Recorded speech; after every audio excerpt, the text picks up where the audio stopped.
Hello good morning students. हम आज पढ़ने जा रहे हैं क्रेब साइकिल। और ये जो क्रेब साइकिल है वो एक श्वसन का बहुत महत्वपूर्ण चक्र है। जैसा कि आप जानते हैं कि ग्लाइकोलाइसिस साइकिल के अंदर पायरुविक एसिड का फॉर्मेशन होता है, लेकिन जो पायरुविक एसिड बनता है उसका भविष्य इस बात पर निर्भर करता है कि उसको O2 उपलब्ध होता है या नहीं होता है। यदि पायरुविक एसिड को O2 उपलब्ध हो जाता है तो क्रेब्स चक्र की शुरुआत होती है। तो आज हम पढ़ेंगे क्रेब साइकिल। क्रेब साइकिल जिसकी डिस्कवरी की थी हेंस क्रेब नाम के एक साइंटिस्ट ने, इसको इसलिए क्रेब साइकिल कहा जाता है। साथ ही इस चक्र को सिट्रिक एसिड चक्र भी कहते हैं। सिट्रिक एसिड चक्र क्यों कहते हैं? क्योंकि जो क्रेब साइकिल है उस क्रेब साइकिल के अंदर जो फर्स्ट स्टेबल कंपाउंड, पहला जो स्थायी उत्पाद है वो सिट्रिक एसिड बनता है, इसलिए इस चक्र को सिट्रिक एसिड चक्र भी कहते हैं। साथ ही इसे TCA चक्र भी कहते हैं। TCA चक्र क्यों कहते हैं? TCA चक्र का मतलब ट्राई कार्बोक्सिलिक एसिड चक्र। ट्राई कार्बोक्सिलिक एसिड साइकिल भी कहते हैं क्योंकि पहले जो कुछ उत्पाद बनेंगे जैसे सिट्रिक एसिड, सिस एकोनेटिक एसिड, आइसोसिट्रिक एसिड, इन सब में कार्बोक्सिलिक ग्रुप्स की संख्या होती है, वो कितनी होती है? 3 होती है, इसलिए हम इसको ट्राई कार्बोक्सिलिक एसिड चक्र भी कहते हैं। दूसरी बात, ये चक्र माइटोकॉन्ड्रिया के मैट्रिक्स में चलता है। कहाँ चलता है? माइटोकॉन्ड्रिया के मैट्रिक्स में चलता है। वहीं इसके अपोजिट हमने बात की थी, ग्लाइकोलाइसिस जो चक्र है वो कोशिका के साइटोप्लाज्म में चलता है और क्रेब साइकिल माइटोकॉन्ड्रिया के मैट्रिक्स में चलता है। क्रेब साइकिल को चलाने के लिए जितने भी जरूरी एंजाइम्स होते हैं वो माइटोकॉन्ड्रिया में पाए जाते हैं। वो कहाँ पाए जाते हैं? माइटोकॉन्ड्रिया में पाए जाते हैं। और ये माइटोकॉन्ड्रिया में क्यों पाए जाते हैं? क्योंकि जो सारे जरूरी एंजाइम्स होते हैं वो माइटोकॉन्ड्रिया के मैट्रिक्स में पाए जाते हैं, केवल एक एंजाइम को छोड़कर, यानी कि सक्सिनिक डिहाइड्रोजनेज एंजाइम वो माइटोकॉन्ड्रिया की भीतरी झिल्ली से संलग्न रहता है। वहीं बात करें, ये चक्र क्रेब्स चक्र जो होता है O2 की उपस्थिति में चलता है। अगर O2 की उपस्थिति में चलेगा तो CO2 का विमोचन भी होगा। वहीं ग्लाइकोलाइसिस जो चक्र है वो O2 की अनुपस्थिति में चल रहा था, वहाँ पर CO2 का विमोचन भी नहीं हो रहा है। ठीक है, यहाँ बात करें, ये चक्र 2 बार चलता है, यानी कि क्रेब्स चक्र कितनी बार चलेगा? 2 बार चलेगा, क्योंकि ग्लाइकोलाइसिस चक्र में जो पायरुविक एसिड है, पायरुविक अम्ल है, उसके 2 मॉलिक्यूल 2 अणु बनते हैं। वहीं बात करें एसिटाइल कोएंजाइम एक का एक्सेप्टर जो होता है वो कौन होता है? ऑक्जेलो एसिटिक एसिड। कौन होता है? ऑक्जेलो एसिटिक एसिड। क्योंकि साथ ही साथ मतलब क्रेब्स चक्र को चलने के लिए ज़रूरी है कि एक मध्यवर्ती उत्पाद बने जिसका नाम क्या है? Acetyl coenzyme A। ठीक है, एसिटिल कोएंजाइम A जो कि 2 कार्बन कंपाउंड वाला होता है। वहीं बात करें, इसीलिए एसिटिल कोएंजाइम A को ग्लाइकोलाइसिस व क्रेब साइकिल के बीच की योजक कड़ी कहा जाता है। टोटल कितनी बार चलेगा क्रेब साइकिल? 2 बार। लेकिन जब एक बार जब क्रेब साइकिल चलेगा तो 12 ATP यानी कि 12 ATP बनते हैं। 2 बार चलेगा तो 12 × 2 यानी कि 24 ATP बनेंगे। वहीं बात करें, एक क्रेब्स चक्र में टोटल जो ऑक्सीकरण अभिक्रिया होती है, यानी कि एक बार जब क्रेब्स चक्र चलेगा तो 4 ऑक्सीकरण अभिक्रियाएँ होती हैं, 4 ऑक्सीडेशन स्टेप्स होती है, रिएक्शंस होती है। वहीं बात करें पूरे क्रेब्स चक्र में जब एक बार चलेगा तो 4 6 कार्बन वाले यौगिक बनेंगे, एक 5 कार्बन वाला यौगिक बनेगा और 5 4 कार्बन वाले यौगिक बनेंगे। आइए हम क्रेब्स चक्र को देखते हैं और आप ये चीज़ नोटिस करना कि इस चक्र में कहाँ कौन सा प्रोडक्ट बनता है, कौन कौन से प्रोडक्ट बनते हैं, कहाँ वाटर ऐड होता है, कहाँ CO2 का विमोचन होता है, कौन कौन से एंजाइम प्रयुक्त होते हैं। तो चलिए, जैसे कि हमने बात की पायरुविक एसिड जो कि एक 3 कार्बन कंपाउंड है वो एसिटाइल कोएंजाइम A यानी कि 2 कार्बन कंपाउंड में चेंज हो जाता है जो कि एक इंटरमीडिएट कंपाउंड है। ठीक है, तो बात करें ये pyruvic acid acetyl coenzyme A में किस प्रकार बदलता है या कौन सी रिएक्शन यहाँ होती है, तो ये बदलता है ऑक्सीडेटिव डीकार्बोक्सिलेशन। यहाँ एक क्रिया होती है oxidative decarboxylation.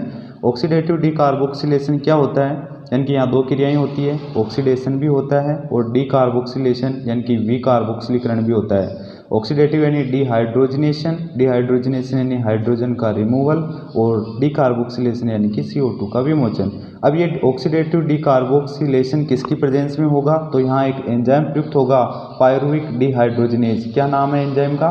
Pyruvic dehydrogenase enzyme की प्रेजेंस में ये ऑक्सीडेटिव डीकार्बोक्सिलेशन होगा जिसके अंदर ऑक्सीकरण भी होगा और CO2 का विमोचन भी होगा, यानी कि ऑक्सीडेशन की एक स्टेप भी होगी और CO2 का एक विमोचन भी होगा।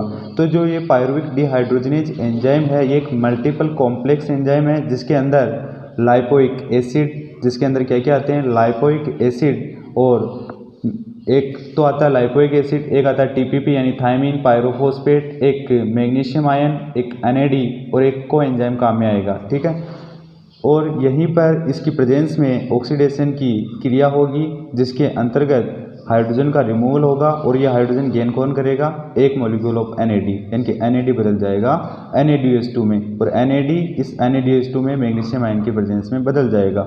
साथ ही साथ यहाँ कोएंजाइम ए आकर एडेप्ट होगा, लाइपोइक एसिड बाहर से काम में आएगा, टीपीपी काम में आएगा, यानी कि थायमीन पायरोफॉस्फेट। वहीं बात करें यहाँ से एक मॉलिक्यूल ऑफ CO2 बाहर निकल जाएगा विकार्बोक्सिलीकरण होकर। अगर यहाँ से एक मॉलिक्यूल CO2 यानी कि एक कार्बन की यहाँ कमी हो जाएगी, क्योंकि एक CO2 बाहर निकल रहा है, तो जो 3 कार्बन कंपाउंड था पायरुविक एसिड, वो 2 carbon compound acetyl coenzyme A में परिवर्तित हो जाएगा। यानी कि ये 3 कार्बन 2 कार्बन में कैसे बदला, क्योंकि यहाँ CO2 का विमोचन हो रहा है, यानी कि एक कार्बन की कमी हो जाएगी। वहीं हम बात करें नेक्स्ट स्टेप में क्या होगा, हमने बात की थी कि एसिटिल कोएंजाइम ए का एक्सेप्टर, एसिटिल कोएंजाइम ए का जो एक्सेप्टर है वो होता है ऑक्जेलो एसिटिक एसिड, यानी कि OAA, जो कि एक 4 कार्बन कंपाउंड है। ये ऑक्जेलो एसिटिक एसिड जो है यहाँ एक एंजाइम काम में आएगा सिट्रेट सिंथेज एंजाइम की प्रेजेंस में, तथा वाटर मॉलिक्यूल एडेप्ट होगा, तथा यहाँ एक क्रिया होगी संघनन, तथा यहाँ से कोएंजाइम में बाहर निकल जाएगा, और ये ऑक्जेलो एसिटिक एसिड जो कि एक 4 कार्बन कंपाउंड है, एसिटिल कोएंजाइम ए जो कि 2 कार्बन कंपाउंड है, इसके साथ जुड़कर सिट्रेट सिंथेज एंजाइम की प्रेजेंस में सिट्रिक एसिड का फॉर्मेशन करेगा। सिट्रिक एसिड जो कि क्रेब्स साइकिल का फर्स्ट स्टेबल प्रोडक्ट है, इसीलिए इसको सिट्रिक एसिड साइकिल भी कहते हैं, जो कि एक 6 कार्बन कंपाउंड है। कैसे बना 6 कार्बन कंपाउंड, चूँकि ऑक्जेलो एसिटिक एसिड जो कि एसिटिल कोएंजाइम ए का एक्सेप्टर यानी कि ग्राही है, जो कि 4 कार्बन कंपाउंड है, जो एसिटिल कोएंजाइम ए जो कि 2 कार्बन कंपाउंड के साथ जुड़कर 4 और 2 6 कार्बन युक्त कंपाउंड सिट्रिक एसिड का फॉर्मेशन करता है। चूँकि सिट्रिक एसिड क्रेब्स साइकिल का फर्स्ट स्टेबल कंपाउंड है, इसीलिए इस चक्र को सिट्रिक एसिड चक्र के नाम से भी जाना जाता है। वहीं बात करें अगली स्टेप के अंदर, इस चक्र में भी 10 स्टेप्स होती है, तो इस चक्र में जो ये अगली स्टेप है, इस अगली स्टेप में काम में आएगा एकोनिटेज एंजाइम। एकोनिटेज एंजाइम तथा Fe+2 आयन की प्रेजेंस में, तथा इस अभिक्रिया में कौन प्रयुक्त होगा, Fe+2 आयन की प्रेजेंस में ये क्रिया होगी, और H2O यहाँ से रिमूवल होगा। यहाँ H2O एडेप्ट हो रहा था, काम में आ रहा था, जबकि यहाँ H2O बाहर निकल रहा है। तो ये सिट्रिक एसिड इस एकोनिटेज एंजाइम की प्रेजेंस में, तथा यह अभिक्रिया चलेगी Fe+2 आयन की प्रेजेंस में, ये सिट्रिक एसिड चेंज हो जाएगा सिस एकोनिटिक एसिड, जो कि एक 6 कार्बन कंपाउंड है। किसमें बदल जाएगा ये सिट्रिक एसिड, सिस एकोनिटिक एसिड के अंदर, जो कि एक 6 कार्बन कंपाउंड है।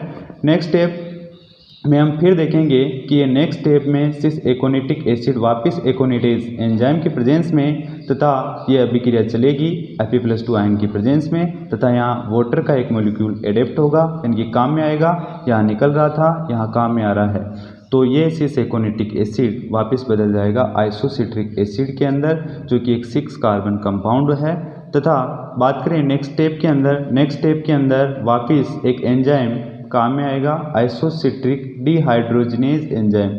आइसोसिट्रिक डिहाइड्रोजिनेज एंजाइम, डिहाइड्रोजिनेज मतलब डिहाइड्रोजिनेसिस, हाइड्रोजन का रिमूवल होगा, यानी कि ऑक्सीडेशन की एक स्टेप होगी। तो हम पहली बार देख रहे हैं क्रेब्स साइकिल के अंदर कि ऑक्सीडेशन की फर्स्ट स्टेप यहाँ होगी, यानी कि NAD बदल जाएगा NADH2 में, और जब भी NAD NADH2 में बदलेगा, यहाँ ऑक्सीडेशन की रिएक्शन होगी, तब एक मॉलिक्यूल ऑफ ऑक्सीजन बदल जाएगा और वाटर का विमोचन होगा। ठीक है, तो ये आइसोसिट्रिक एसिड इस आइसोसिट्रिक डिहाइड्रोजिनेज एंजाइम की प्रेजेंस में ऑक्सीडेशन की एक स्टेप होती है, NAD बदलता है NADH2 में, और ऑक्जेलोसक्सेनिक एसिड जो कि एक 6 कार्बन कंपाउंड है उसमें बदल जाता है। बात करें नेक्स्ट स्टेप की, नेक्स्ट स्टेप जिसके अंदर डीकार्बोक्सिलेशन होगा। डीकार्बोक्सिलेशन यानी विकार्बोक्सिलीकरण यानी कि CO2 का विमोचन, जो किसकी उपस्थिति में होगा, यहाँ एक एंजाइम जिसके नाम से ही स्पष्ट है, यानी कि डी कार्बोक्सिलेज। इस डी कार्बोक्सिलेज एंजाइम के प्रेजेंस में डीकार्बोक्सिलीकरण होगा, और CO2 का विमोचन होगा। और हम बात कर रहे हैं जब CO2 का विमोचन यहाँ से होगा तो एक कार्बन की कमी हो जाएगी, यानी कि 6 कार्बन से 5 कार्बन कंपाउंड का निर्माण, क्योंकि एक कार्बन की क्या हो जाती है, यहाँ कमी हो जाती है। तो 5 कार्बन कंपाउंड बनता है अल्फा कीटो ग्लूटेरिक एसिड, जो कि पूरे क्रेब्स चक्र के अंदर एकमात्र ऐसा प्रोडक्ट या कंपाउंड है जो कि 5 कार्बन वाला होता है। ये alpha keto glutaric acid next step में जो है यहाँ एक एंजाइम प्रयुक्त होगा, कीटो ग्लूटेरिक डिहाइड्रोजिनेज एंजाइम। वापिस डिहाइड्रोजिनेज यानी कीटो ग्लूटेरिक डिहाइड्रोजिनेज मतलब डिहाइड्रोजिनेसिस, इस डिहाइड्रोजिनेसिस यानी कि हाइड्रोजन का रिमूवल, और वापस यहाँ ऑक्सीकरण की एक स्टेप होगी, यानी कि दूसरी बार हम देख रहे हैं कि क्रेब्स साइकिल में ऑक्सीकरण की अभिक्रिया हो रही है और NAD बदल जाएगा NADH2 में। यहाँ ऑक्सीकरण के साथ ही डीकार्बोक्सिलेशन भी होगा, यानी कि कार्बन डाइऑक्साइड का विमोचन भी होगा। हम देख रहे हैं एक तो यहाँ पर कार्बन डाइऑक्साइड का विमोचन हो रहा था, एक यहाँ पर डीकार्बोक्सिलेशन यानी कार्बन डाइऑक्साइड का विमोचन हो रहा है। जब कार्बन डाइऑक्साइड का विमोचन होगा तो एक कार्बन की कमी हो जाएगी और अगला जो प्रोडक्ट बनेगा वो 5 कार्बन से 4 कार्बन कंपाउंड में चेंज हो जाएगा, और ये चेंज होगा सक्सिनाइल कोएंजाइम यानी कि alpha ketoglutaric acid ketoglutaric dehydrogenase enzyme की प्रेजेंस में सक्सिनाइल कोएंजाइम में परिवर्तित चेंज हो जाएगा, जो कि एक 4 कार्बन कंपाउंड है। वहीं बात करें नेक्स्ट स्टेप की, नेक्स्ट स्टेप में क्या होगा, नेक्स्ट स्टेप में यहाँ एक एंजाइम काम में आएगा जिसका नाम है succinic thiokinase enzyme. Succinic thiokinase enzyme की प्रेजेंस में तथा यहाँ एक GDP इनऑर्गेनिक फॉस्फेट के साथ जुड़कर GTP में कन्वर्ट हो जाएगा। अब बात करें GTP क्या होता है। GTP जिसका नाम ग्वाइनोसिन ट्राइफॉस्फेट, जिस प्रकार हम देखते हैं ATP यानी कि एडिनोसिन ट्राइफॉस्फेट, उसी प्रकार होती है GTP और GDP में ज़्यादा डिफरेंस नहीं होता है, यानी कि 1 molecule of GTP is equal to 1 molecule of ATP, यानी कि इसमें डिफरेंस नहीं होता है, इनकी वैल्यू एक ही होती है। बात करें इस सक्सिनिक थायोकाइनेज एंजाइम के प्रेजेंस में, ये सक्सिनाइल कोएंजाइम यहाँ वाटर एडेप्ट होगा, कोएंजाइम ए बाहर निकलेगा, जबकि हम यहाँ देख रहे थे कोएंजाइम ए यहाँ पर भी बाहर निकल रहा था। ये सक्सिनाइल कोएंजाइम ए परिवर्तित हो जाएगा सक्सिनिक एसिड, जो कि 4 कार्बन कंपाउंड है। वहीं नेक्स्ट स्टेप में बात करें तो नेक्स्ट स्टेप में काम में आने वाला जो एंजाइम है वो आएगा सक्सिनिक डिहाइड्रोजिनेज एंजाइम। वापिस सक्सिनिक डिहाइड्रोजिनेज एंजाइम के प्रेजेंस में यहाँ ऑक्सीडेशन की एक स्टेप होगी, लेकिन इस स्टेप के अंदर जो हाइड्रोजन है वो गेन कौन करेगा, FAD हाइड्रोजन को गेन करके FADH2 में बदल जाएगा, और ऑक्सीडेशन की ये तीसरी स्टेप होगी इस क्रेब्स साइकिल के अंदर, और 1 ऑक्सीजन का मॉलिक्यूल जो है काम में आएगा और H2O का विमोचन होगा। वहीं बात करें ये सक्सिनिक एसिड, इस सक्सिनिक डिहाइड्रोजिनेज एंजाइम की प्रेजेंस में फ्यूमेरिक एसिड जो कि एक 4 कार्बन कंपाउंड है उसमें चेंज हो जाएगा, और ये फ्यूमेरिक एसिड नेक्स्ट स्टेप में फ्यूमेरेज एंजाइम की प्रेजेंस में तथा H2O यहाँ एडेप्ट होगा, मेलिक एसिड में चेंज हो जाएगा, और ये मेलिक एसिड भी 4 कार्बन कंपाउंड है। ये मेलिक एसिड अगले स्टेप में मेलिक डिहाइड्रोजिनेज एंजाइम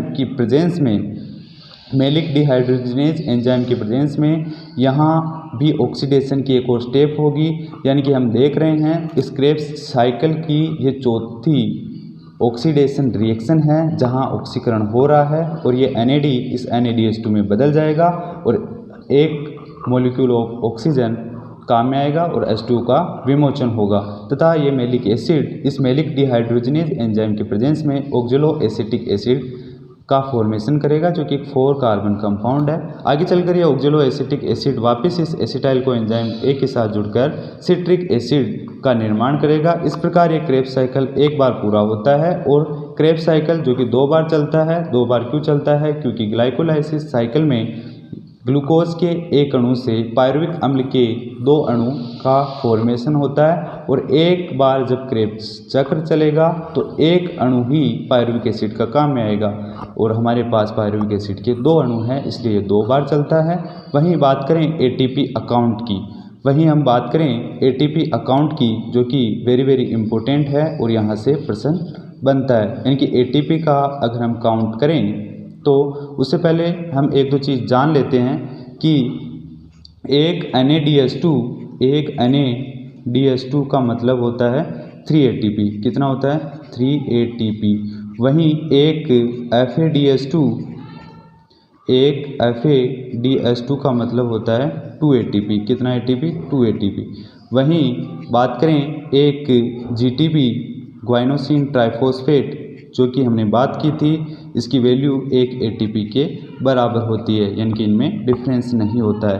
अब हम काउंट करें तो इस क्रेब्स साइकिल के अंदर अगर हम क्लॉकवाइज डायरेक्शन में चलें तो यहाँ पहला NADH2, एक NADH2 यानी कि 3 ATP, हम यहाँ लिखते हैं 3 ATP। ठीक है। बात करें नेक्स्ट स्टेप, यहाँ एक NADH2 3 ATP यहाँ बनता है। नेक्स्ट स्टेप, यहाँ एक GTP का मतलब 1 ATP। ठीक है। यहाँ FADH2 का मतलब 2 ATP। यहाँ NADH2 का मतलब 3 ATP। 3 4 5 6 7 8 9 10 11 12, यानी कि एक क्रेब्स साइकिल को हम अगर देखें, यानी कि एक बार जब क्रेब्स साइकिल चलेगा तो 12 ATP का निर्माण होगा, और 2 बार जब क्रेब्स साइकिल चलेगा तो 24 ATP बनेंगे। ठीक है गाइस, आशा करता हूँ आपको क्रेब्स साइकिल अच्छी तरीके से समझ में आया होगा। Thank you guys.